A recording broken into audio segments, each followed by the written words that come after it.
All right, let me start with something that sounds so obvious it feels almost insulting, and yet it isn't. If I push on something, it moves. That's what force is, right? You push, it goes. You push harder, it goes faster. Simple. Children know this. Dogs know this. Even a table knows this in a way. It resists you just enough to be annoying. Now here's the trouble. I'm standing on a perfectly ordinary floor and I push on the wall as hard as I can. I really mean it. I lean into it. My feet strain, my arms shake, my face probably turns red. I am definitely exerting a force, and the wall just sits there, smug as ever, not moving a hair. So where did my force go? That's not a trick question. I'm not being philosophical yet. I really mean it. I pushed. Physics says I applied a force. Something must have happened, but nothing moved, and that already tells you that whatever force is, it can't just be the thing that makes stuff move, because here I am, doing everything right, and nothing moves at all. Now let's make it worse. Suppose instead of a wall, I push on a heavy box on ice. Nice smooth ice like a hockey rink. I give it a gentle shove. It starts moving. I stop pushing, and it keeps moving. I didn't keep applying the force, but the motion continues anyway. So now motion happens without force. That's awkward because a minute ago we had force without motion, and now we have motion without force. If you're trying to define force as the cause of motion, you're already in serious trouble. This bothered people for a very long time. Aristotle, for example, thought the natural state of things was to be at rest. If something was moving, something must be pushing it. When the pushing stops, the motion should stop. That feels right because in everyday life, things slow down and stop all the time. You push a book across a table and it doesn't slide forever, it grinds to a halt.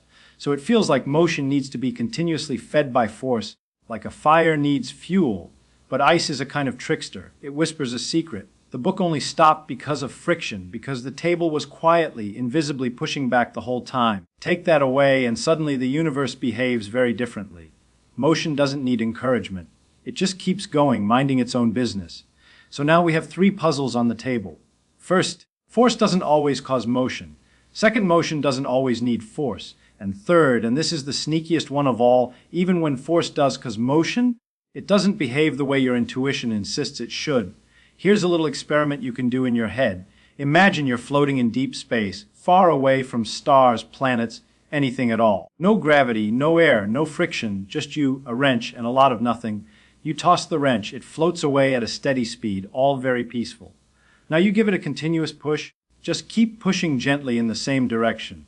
What do you think happens? Most people imagine it reaches some comfortable cruising speed and stays there, as if space has a speed limit it politely observes. But that's not what happens. It just keeps speeding up, faster and faster. There's no preferred speed. As long as you keep pushing, the velocity keeps changing. And that's already a clue that force isn't about motion itself, it's about the change of motion. Not where something is going, but how it's going changes over time. Now let's go back to that wall I was pushing on earlier.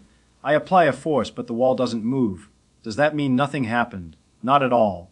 The wall pushes back on me with exactly the same force. My muscles strain, the atoms in my arms compress. The atoms in the wall compress too, just a tiny bit. The floor pushes on my feet so I don't slide backward. There's a whole conspiracy of forces going on, perfectly balanced, so that the net result is nothing moves.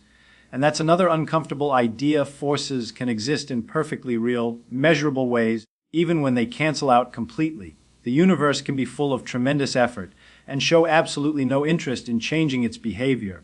This leads to a strange reversal of common sense. We like to think of rest as boring and motion as exciting. But from the universe's point of view, they're almost the same thing. If you're sitting still in a chair or drifting through space at 1,000,000 miles an hour in a straight line, the laws of physics barely notice the difference. Motion by itself is cheap. It's acceleration that costs something. And that's where force quietly lies, not in speed, not in position, but in the changing of velocity, the bending, stretching, twisting of motion away from its lazy tendency to just keep going. Once you see that, you start noticing force in places you didn't expect. When a car goes around a curve, there's a force even if the speed stays the same. When you feel pressed into your seat as the car accelerates, that's force announcing itself to your body in the most direct way possible. And when you stand on the ground feeling perfectly still, forces are still roaring through you. Gravity pulling you down, the ground pushing you up, locked in a quiet stalemate that feels like nothing at all. What's delightful about all this is that nature doesn't care whether you find it intuitive. It just works the way it works. Our job isn't to force the universe to match our expectations, but to train our expectations until they stop being surprised. And once you start asking the right questions, once you stop demanding that force, motion, and instead ask what motion is allowed to do when nothing interferes, you begin to see a much cleaner, stranger, more beautiful picture emerging. It's a picture where motion is the default, where stillness is a special case, and where force is not a thing so much as a relationship. A conversation between objects about how their motions are allowed to change. That's the point where things really start getting interesting. If you'd like, I can keep going. Good. Because once you accept that force isn't shouting, move, but whispering, change, you start noticing it everywhere, like suddenly learning a new word and hearing it 10 times a day. Let me give you an image I've always liked. Imagine you're walking along a perfectly straight path in a dense fog. You can't see very far ahead, but the ground beneath your feet is smooth and even. If you just keep walking without doing anything special, you'll continue straight ahead at the same pace. Nothing mysterious about that. Now suppose someone gently tugs on your sleeve, not enough to stop you, not enough to speed you up, just enough to make you drift slightly to the left. That tug, that sideways nudge, is a force. It doesn't care how fast you were going. It doesn't care where you started.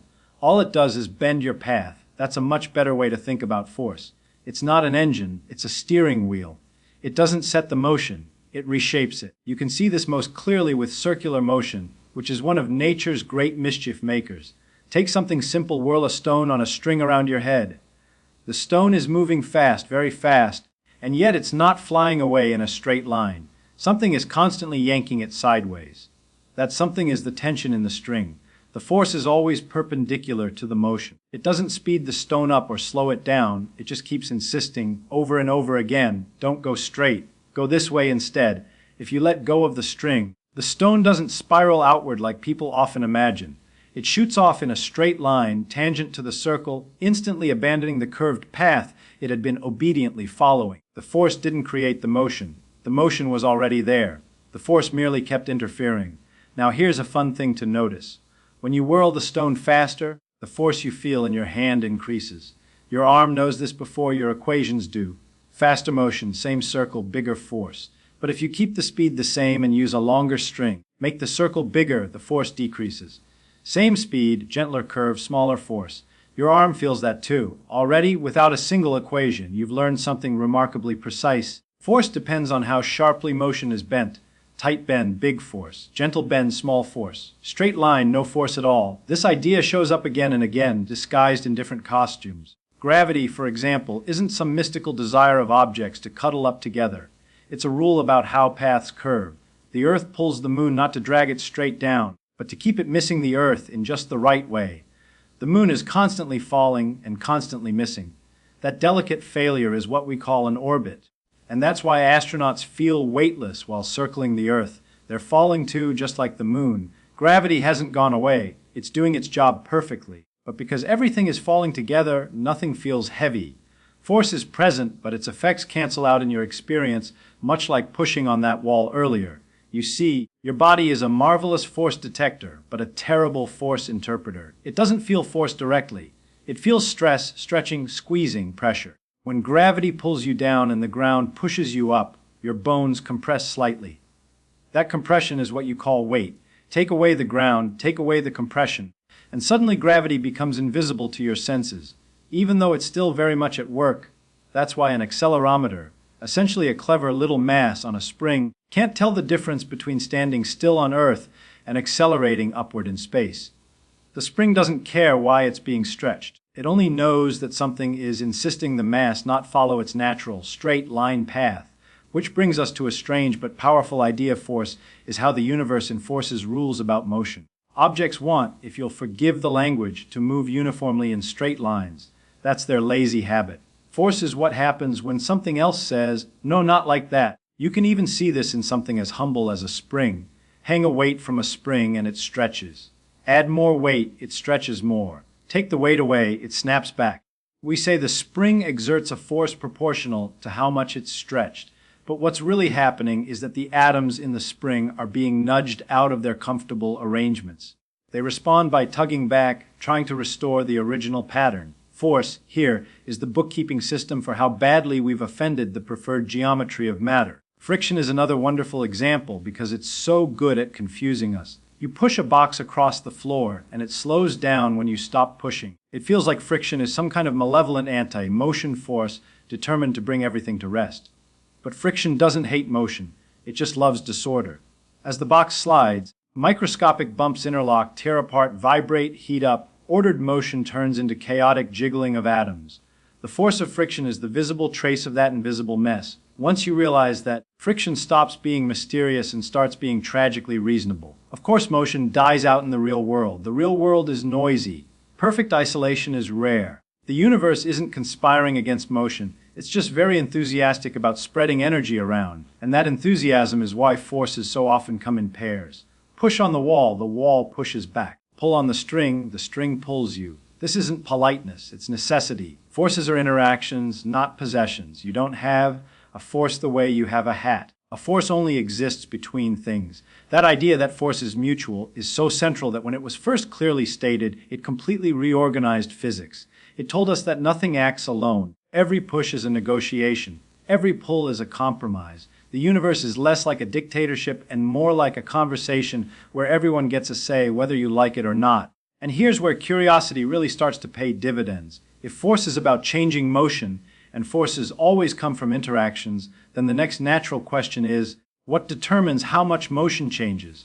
Why does the same push send a tennis ball flying but barely budge a bowling ball? You already know the answer in your bones. Try pushing both. Your muscles will tell you immediately that something about the bowling ball resists change more stubbornly. That stubbornness has a name, mass. Not as how much stuff, but as how much an object objects to being accelerated. Mass is inertia with a price tag. It tells you how much force you need to get a certain amount of change. Same force, bigger mass, smaller change. Same mass, bigger force, bigger change. It's a beautifully simple relationship, and it doesn't care what kind of force you use, gravity, tension, electricity, a shove from your hand. The object responds the same way. Once you see that force stops being a vague, pushy thing and becomes a precise translator, it translates interaction into acceleration. It tells mass how to change its motion. And just when you're feeling comfortable with that picture, steering wheels, curved paths, stubborn mass, nature pulls another little trick that makes everything richer and stranger at the same time. Because it turns out that force doesn't just change motion. Sometimes motion itself behaves like a force.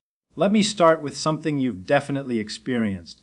You're riding in a car and the driver takes a sharp turn. You feel yourself pressed against the door. It feels like some mysterious force is shoving you sideways, trying to throw you out of the car. People even give it a name, the centrifugal force, as if it were a real thing, lurking inside turning objects, waiting to ambush passengers. But here's the puzzle. From the point of view of someone standing on the sidewalk, there is no such sideways force acting on you at all. The car is turning, yes, but your body is trying very hard to keep going straight. The only real force involved is the door pushing on you, forcing you to follow the curved path of the car. From outside, its perfectly ordinary motion wants to be straight, the car insists otherwise, and forces the argument between them. So where did that sideways force come from, the one you felt so vividly? It came from choosing a different point of view. If you insist on describing the world from inside the turning car, where everything around you appears at rest, then the laws of motion don't quite behave themselves unless you invent an extra force. You have to say, yes, there is a force pushing objects outward, even though no physical object is doing the pushing. It's a bookkeeping trick, a clever one, but a trick nonetheless. This is one of those moments where physics gently taps you on the shoulder and says, be careful what you call real. The equations don't care whether a force comes from a rope, a planet, or your stubborn desire to sit still in a rotating frame of reference. They'll let you invent forces if you like. They'll even let those forces predict things correctly. But that doesn't mean the universe is actually supplying them.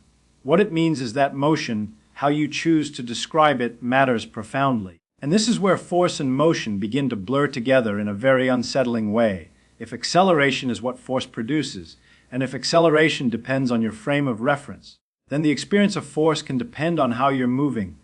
That's not philosophy. That's a measurable kick you into the door kind of fact. Einstein took this observation and squeezed it until gravity itself fell out. Here's the strange part. Gravity behaves suspiciously like those invented forces. When you stand on the earth, you feel a force pulling you downward. But if you're freely falling, say, inside an elevator whose cable has snapped, that force vanishes, not weakens, vanishes. You float. Your coffee floats. The laws of physics inside that falling elevator look exactly like the laws of physics in deep space, far from any gravitational field. So which is it? Is gravity a force, or is it something about motion and perspective?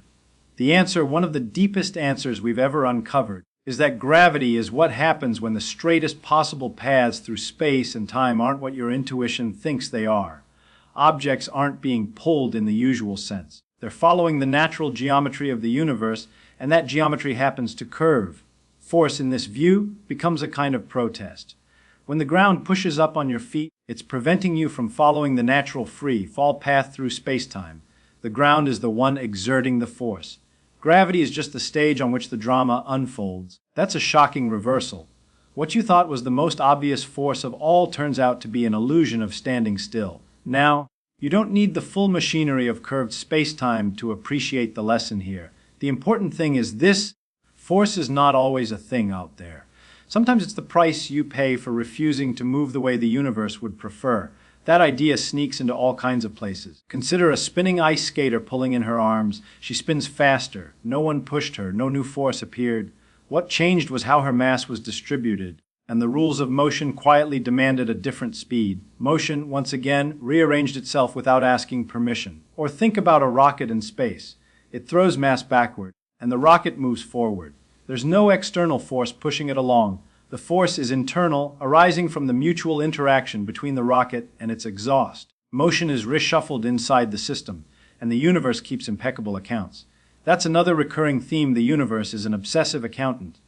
Momentum is conserved. Energy is conserved. Whenever something changes, something else changes to compensate. Forces are the visible transactions in that ledger. And the equations that describe all this, simple as they are, don't tell you why any particular force exists.